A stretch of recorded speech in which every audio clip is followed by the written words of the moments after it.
অনেক মহিলারা আছেন সারা জীবন নামাজ পড়েছেন কিন্তু তাদের নামাজ হয় নাই। এই তিনটি সাবধানতা নামাজের ব্যাপারে আমাদের বোনদেরকে আমি বিশেষভাবে করলাম।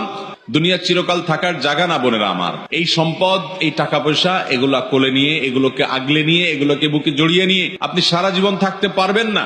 এই নামাজ যার সঠিক হবে, ঠিকঠাক মতো পড়বে, সময় মতো ওয়াক্ত মতো আদায় করবে, আল্লাহ রাব্বুল আলামিন তার জান্নাতে যাওয়ার পথকে সুগম করে দিবেন।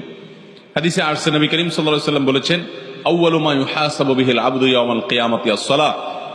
কিয়ামতের দিন সর্বপ্রথম বান্দার যে আমলটার হিসাব নেওয়া হবে সেটা হলো নামাজ। যার নামাজের হিসাব ঠিকঠাক হবে তার অন্য সব বিষয়গুলোকে আল্লাহ তাআলা সহজ করে দিবেন।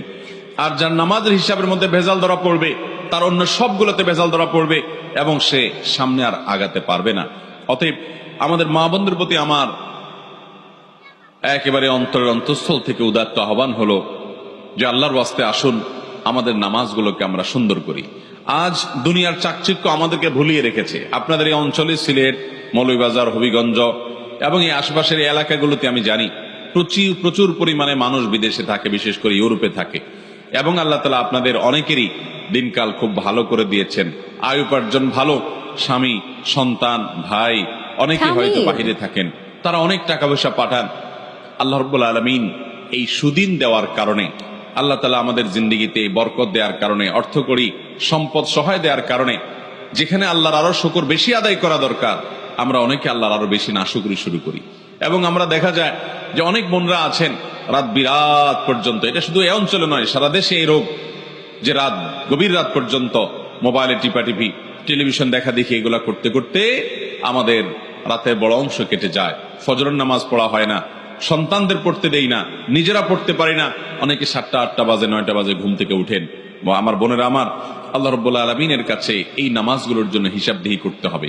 দুনিয়ার চিরকাল থাকার জায়গা না বোনেরা আমার। এই সম্পদ, এই টাকা পয়সা, এগুলা কোলে নিয়ে, এগুলোকে আগলে নিয়ে, এগুলোকে বুকে জড়িয়ে নিয়ে আপনি সারা জীবন থাকতে পারবেন না। বিশ্বাস করুন, আল্লাহ রাব্বুল আলামিনের কাছে আমাদের সবাইকে যেতে হবে। ইন্না লিল্লাহ, নিশ্চয় আমরা সবাই আল্লাহর সৃষ্টি, ওয়া ইন্না ইলাইহি রাজিউন, আর আমাদের সবাইকে আল্লাহর কাছেই ফিরে যেতে হবে। যেহেতু আল্লাহর কাছেই ফিরে যেতে হবে, অতএব আসুন আমরা 5 ওয়াক্ত নামাজের ব্যাপারে ইহতিমাম করি, এর ব্যাপারে গুরুত্ব আরোপ করি।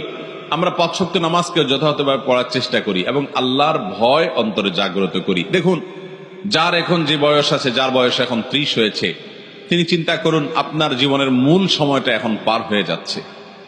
মূল সময়টা পার হয়ে যাচ্ছে। আর 10 বছর পর, 40 পার হওয়ার পর আপনি চাইলে অনেক ইবাদত করতে পারবেন না, আপনি চাইলে অনেক নেক আমল করতে পারবেন না, শরীর তার দুর্বল